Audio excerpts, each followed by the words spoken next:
Assalamualaikum warahmatullahi wabarakatuh. Perkenalkan, saya Naila Safarehana dengan NIM 085118242909 dari kelas L1. Kali ini saya akan menjelaskan tentang materi isolasi dan makromorfologi. Jadi, isolasi bakteri adalah proses mengambil bakteri dari lingkungan asalnya, kemudian menumbuhkannya pada media buatan di laboratorium. Dan media tersebut menyediakan nutrisi yang dibutuhkan bakteri untuk tumbuh. Hasil dari proses ini adalah kultur bakteri murni yang hanya berisi satu jenis mikroorganisme.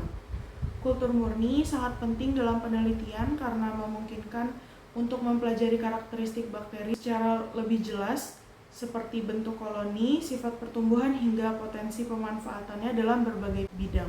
Isolasi bakteri juga dapat dilakukan dari berbagai sumber lingkungan di laut. Salah satu sumber yang sering digunakan adalah air laut. Jadi sampel air diambil kemudian dilakukan pengenceran bertingkat untuk mengurangi jumlah bakteri yang terlalu padat di dalam sampel. Karena sampel yang terlalu padat dapat menyebabkan koloni bakteri tumbuh saling menumpuk hingga sulit untuk dipisahkan. Kemudian larutan hasil pengenceran ditanam pada media padat seperti nutrien agar. Cawan Petri kemudian diinkubasi selama beberapa hari pada suhu yang sesuai.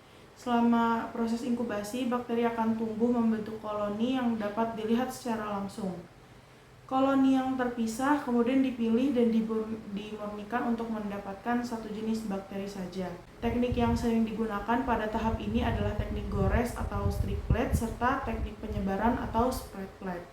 Isolasi bakteri juga dapat dilakukan dari sampel dari sedimen laut. Sedimen itu merupakan endapan yang berada di dasar perairan dan pastinya mengandung berbagai mikroorganisme. Jadi proses isolasi ini dimulai dengan mengambil sampel sedimen menggunakan alat steril dari permukaan atau lapisan tertentu. Kemudian sedimen ini dicampurkan ke dalam air steril sehingga bakteri yang ada di dalam sedimen dapat terlepas ke dalam air tersebut. Kemudian dilakukan pengenceran bertingkat seperti pada isolasi dari air laut. Beberapa tetes dari hasil pengenceran itu kemudian ditanam pada media agar dan diinkubasi. Koloni bakteri yang tumbuh dipilih untuk dimurnikan dan selanjutnya dapat diamati bentuk serta karakteristiknya. Sumber bakteri lainnya bisa berasal dari biota laut seperti hewan laut, alga, atau organisme laut lainnya. Proses isolasi dari biota biasanya dimulai dengan menyiapkan bagian isi atau jaringan organisme tersebut, kemudian dibersihkan untuk menghilangkan kotoran dari luar.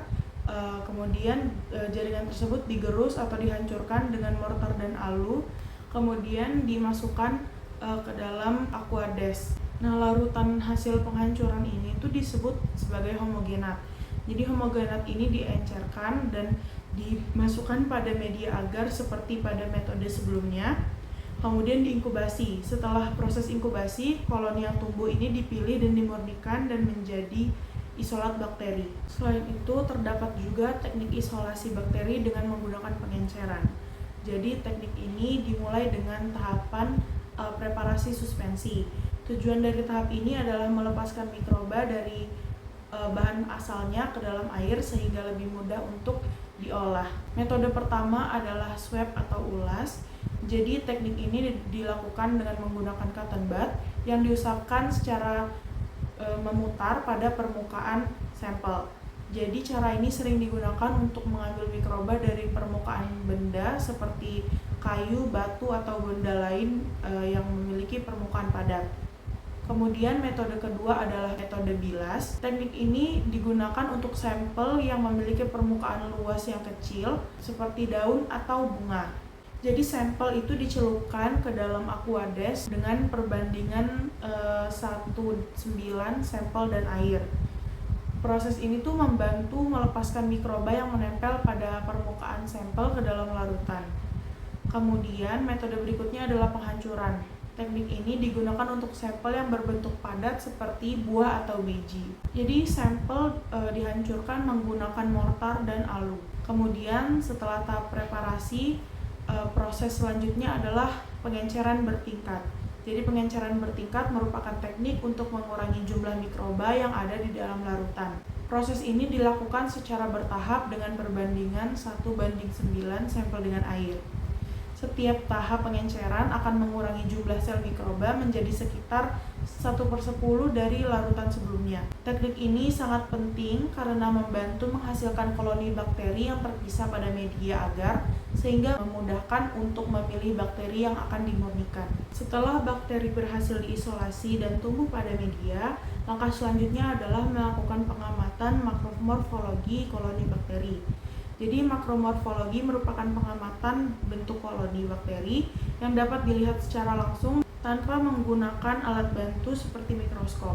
Pengamatan ini penting karena setiap jenis bakteri dapat memiliki karakteristik koloni yang berbeda. Beberapa aspek yang diamati dalam makromorfologi antara lain adalah bentuk koloni, warna, ukuran, tepi koloni, permukaan koloni, dan juga elevasi atau ketinggian koloni pada media agar. Bentuk koloni dapat berupa bulat, tidak beraturan, ataupun menyebar.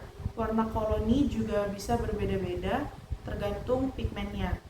Tepi koloni dapat terlihat halus, bergelombang, atau juga bergerigi. Permukaan koloni dapat licin, kasar, atau berlendir, dan elevasi itu bisa datar, cembung, atau menonjol di bagian tengah. Pengamatan makromorfologi ini membantu dalam membedakan satu jenis bakteri dengan bakteri lainnya. Hasil pengamatan kemudian dicatat dan dibandingkan dengan referensi untuk membantu proses identifikasi bakteri. Proses ini menjadi langkah penting dalam penelitian mikrobiologi laut karena memberikan informasi mengenai keanekaragaman bakteri serta potensi perannya dalam ekosistem. Sekian penjelasan saya, terima kasih. Wassalamualaikum warahmatullahi wabarakatuh.